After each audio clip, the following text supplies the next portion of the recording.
La nouvelle stratégie des djihadistes au Burkina Faso, c'est dans la une francophone.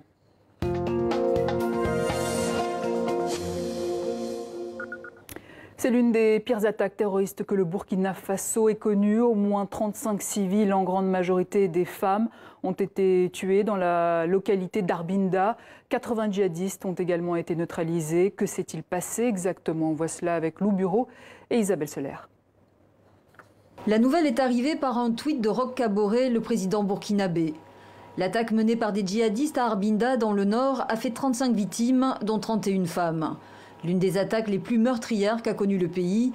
4 soldats et 3 gendarmes sont également morts dans l'assaut et 80 terroristes abattus.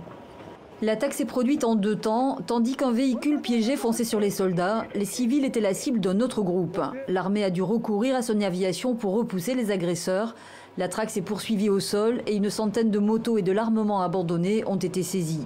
Le Burkina Faso, comme ses voisins le Mali et le Niger, est la proie depuis 2015 d'attaques djihadistes récurrentes. Mi-novembre, la précédente contre une société minière avait fait près de 40 victimes, contraignant l'armée à avouer son impuissance. Ici, nous avons affaire à une guerre asymétrique. Notre armée n'était pas préparée à cela. Et vous savez très bien qu'on ne forme pas, on ne change pas la stratégie d'une armée comme ça. Selon le décompte des Nations Unies, en 4 ans, ces agressions ont fait plus de 700 morts et environ 560 000 déplacés et réfugiés. Le président Kaboré a décrété un deuil national de 48 heures. Jean-Claude Félix Tchikaya, bonjour. Vous êtes chercheur pour l'Institut de prospective et sécurité en Europe. Cibler les femmes en particulier, c'est un hasard ou c'était volontaire ? Ce n'est pas un hasard, c'était volontaire, c'est effroyable. 31 victimes massacrées.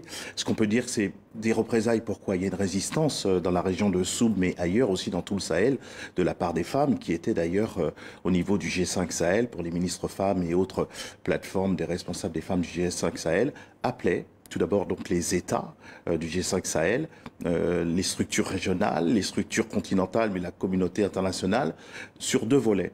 Le premier volet, comment contribuer à l'abaissement des mécanismes sur la condition des femmes, pour que les femmes soient plus respectées. Ils sentaient le vent mauvais des groupes terroristes qui n'ont pas une vision et une organisation homogène, mais des organisations malheureusement de plus en plus efficaces et meurtrières. Et les femmes, semble-t-il, étaient pour beaucoup de structures de renseignement les prochaines victimes. Mais on peut parler de stratégie du coup de la part des djihadistes au Burkina Faso? Oui, une stratégie pour dissuader les femmes de ne pas venir en aide aux forces de sécurité, ne pas venir en aide à leurs hommes qui parfois s'organisent en autodéfense parce que malheureusement des États du Sahel, du G5 Sahel sont souvent exsangues dans certaines régions qui se sentent comme ostracisés, donc ça augmente les frustrations. Il y a des enrôlements dans les groupes djihadistes et criminalité pour différentes raisons, pas seulement idéologiques et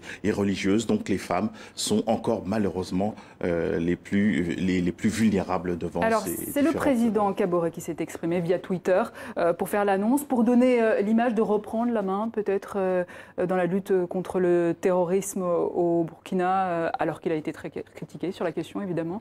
Oui, on peut comprendre qu'il soit stigmatisé, lui et ses autres partenaires, parce que les assauts des terroristes, des groupes de criminels sont de plus en plus organisés, sont de plus en plus fréquents et sont de plus en plus meurtriers. Donc on sent que là, on vient de dire que cette guerre asymétrique, les armées locales n'étaient pas organisées, certes.